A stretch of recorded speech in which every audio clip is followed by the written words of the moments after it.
Today, I am here, sadly, to introduce the Abatement Non-Profit Exclusion Act, otherwise known as the BANE Act. This bill will stop organizations like the Minnesota Freedom Fund from providing bail for violent criminals, many of whom go on to reoffend following their release from jail. Now, the definition of BANE is to cause great distress or pain, and that is exactly what the Minnesota Freedom Fund has done. They have brought pain and distress to victims and to all Minnesotans who no longer feel safe in their communities because of the rise in crime. The purpose of bail is to make sure people are incentivized to stay out of trouble and show up for their next court appearance while they await their trial. The Minnesota Freedom Fund is putting Minnesotans in harm's way. There is zero incentive for any criminal to remain law-abiding or even show up for their criminal appearance once they've been bailed out of this organization. And why should they? It's not their money. It's money from Hollywood and even our own Vice President, Kamala Harris. Failure to appear is a small blip in what oftentimes are extensive criminal records. If the individuals who are charged have their friends and family bailing them out, perhaps they will think twice about flushing that money away by committing another crime or failing to appear for their next court appearance. Many of the criminals the Minnesota Freedom Fund have supported committed violent acts such as murder, sexual assault, and physical assault after the bail was provided. These are some of the offenders the Minnesota Freedom Fund has supported. I point you to the poster board of criminals.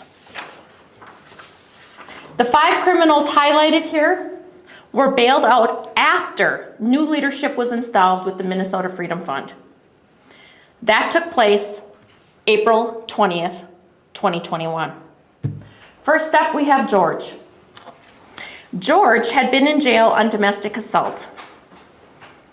Minnesota Freedom Fund bailed him out, and 18 days later, he shot and killed Mr. Luis Martinez Ortez during a road rage incident in Minneapolis.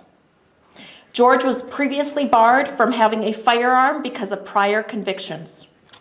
He is now charged with second-degree murder intent and second-degree murder without intent in the road rage shooting of Mr. Luis Ortez.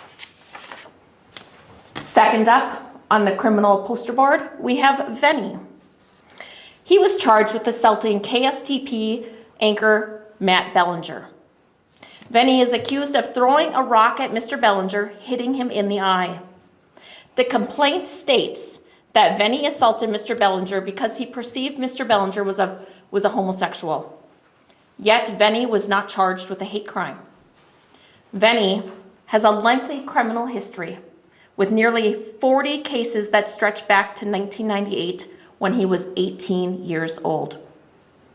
Past reports include arrests and serial felony thefts across the metro in 2012. He was found incompetent to stand trial by the court, yet he is not in a mental health facility. Third up on our poster board of criminals, we have Gregory. Gregory was in custody for attacking a woman in the downtown Minneapolis bar bathroom. The Minnesota Freedom Fund paid $20,000 for his bail. Then, 3 days after getting bailed out, he committed lewd acts in front of children near the entrance to a downtown Minneapolis school. Masturbation. Gregory has a long rap sheet that includes burglary, assault, theft, robbery, and transit crimes. Fourth up, we have Bell. Bell was charged with first-degree damage to property when he damaged numerous items at the Terminal 1 Transit Center at the MSP airport. He was actively discharging a fire extinguisher when he was approached by law enforcement. Bell was arrested. When Bell was arrested, he made multiple statements about raping children. Raping children. The first line of the criminal complaint states, due to the behavior therein, bail is recommended. So, Minnesota Freedom Fund did what they did best. They obliged and posted Bell's bail. Finally, our final criminal on the poster board of criminals, we have Timothy. Minnesota Freedom Fund bailed out Timothy, a convicted predatory offender who was charged with raping an 8-year-old child.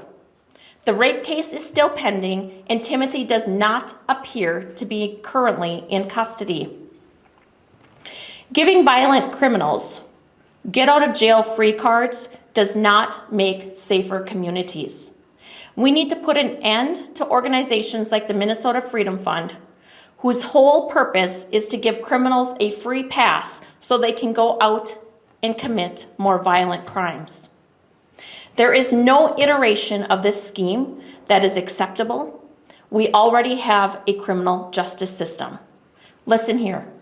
Minnesota is not Gotham City. We are not living in a comic book state. This ends, and this ends now.